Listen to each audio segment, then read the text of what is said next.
Flamengo e Palmeiras, e que claramente, nesse momento, atuam de maneiras bem distintas no mercado, nos reforços ou na construção / reconstrução dos seus elencos. O Flamengo continua indo às compras, né? Firme, ousado, está trazendo de novo o Gerson, tem a negociação com o Rossi, tem o Quinteiro na mira.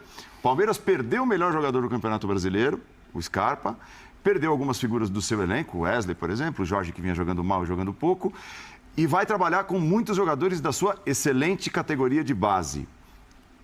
Por que todo esse preâmbulo? Para perguntar, vocês imaginam que eles podem continuar a ser em condições iguais, modo de dizer, brigando ali pelos mesmos títulos, indo às cabeças nas principais disputas, ainda os dois protagonistas, mesmo com essa distinção total no modo de atuação, compra e construção de elenco? Bom, o início do ano começa com o Flamengo disparado o melhor elenco do futebol brasileiro, e se tiver o encaixe do treinador com os jogadores, o treinador souber usar os jogadores, vai ser difícil competir com o Flamengo. O encaixe que o Palmeiras já sabe que tem.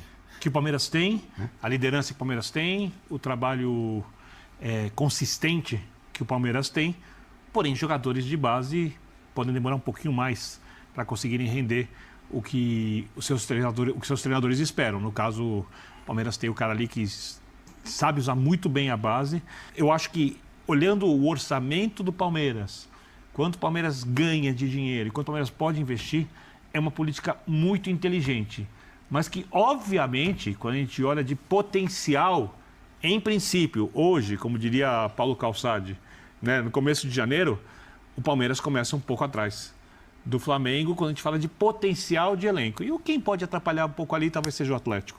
É claro que se o Vitor Pereira, e aí eu acho que cabe muito ao treinador tirar o máximo do que ele pode do elenco.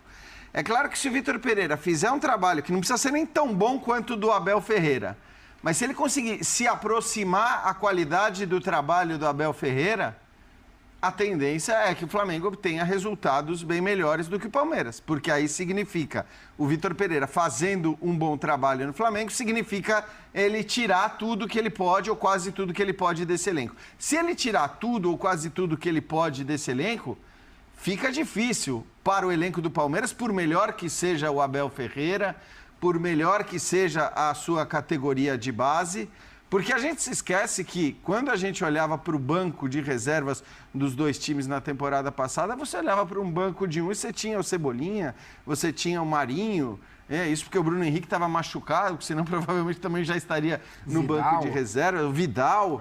E para o outro você via jogadores que não são jogadores que a gente apontaria como caras que podem fazer a diferença. E, sinceramente, olhando hoje para o elenco do Palmeiras, olhando para como foram as eliminações do Palmeiras na Copa do Brasil, na própria Copa Libertadores, eu vejo pouca margem de melhora. Você pode falar, margem de resultados melhores você tem, porque você pode ser campeão de outras duas competições. Agora, olhando para o tamanho do elenco hoje, para a qualidade de jogadores, parece muito improvável que o Flamengo vá de novo num Campeonato Brasileiro por pontos corridos, com a quantidade de jogadores que tem, terminar do jeito que terminou, na posição que terminou.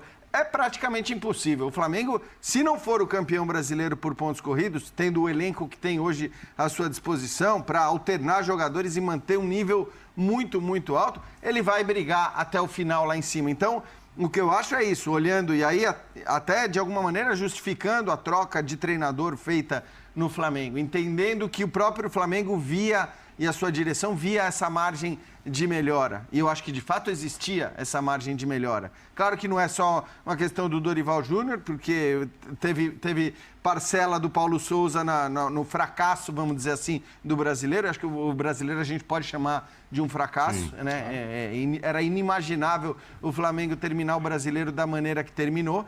Mas a margem de melhora do Flamengo, apesar de ter vencido duas competições, eu acho que ela é bem maior do que a margem de melhora do Palmeiras com esse elenco. Eu não sei o que vocês pensam, assim, eu penso isso, tá? Eu acho o elenco do Flamengo, dentro do continente, um Bayern de Munique dentro da Alemanha. O Vitor Pereira, mesmo no Corinthians, ele dizia que não praticava o futebol que gostaria. Mirava Liverpool e tal. É um técnico com vocação ofensiva, de fazer pressão lá em cima, marcação alta. A promessa, e acho que o sarrafo dele vai ser o Jorge Jesus, não só em termos de resultado, mas desempenho. O Flamengo é um clube muito ambicioso, a torcida é exigente, então vai querer que o Flamengo encante, que ataque, que dê goleadas, né, que distribui shows aí, Brasil, América fora. E é um viés completamente diferente do que tem o Abel no Palmeiras. Possivelmente, vamos começar o Campeonato Brasileiro, aposta, melhor ataque, Flamengo, melhor defesa, Palmeiras. O ponto forte do Palmeiras ainda é o sistema defensivo. E o ponto desequilibrante do Flamengo, na América, é do meio para frente. E acho que, a partir de agora, o trabalho dele no Flamengo vai ser olhado com a lupa devida. E mais, e com a manutenção do time espetacular que o Flamengo tem. Com os investimentos que o Flamengo está fazendo, ele anunciou o Gerson no mesmo dia, né, Luiz? No mesmo dia da apresentação, o anúncio da volta do Gerson.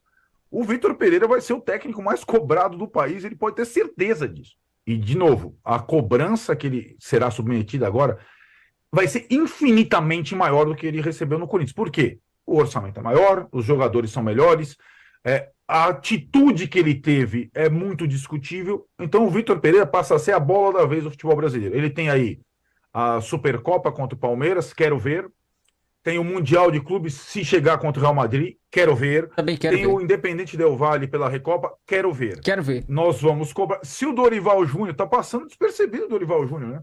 Mandaram um comunicado oficial pro Dorival Júnior lá, o Flamengo. Se o Dorival Júnior não atendeu às expectativas, veremos se o VP, ilustre VP, conseguirá atender aos anseios da nação rubro-negra e do futebol brasileiro como um todo.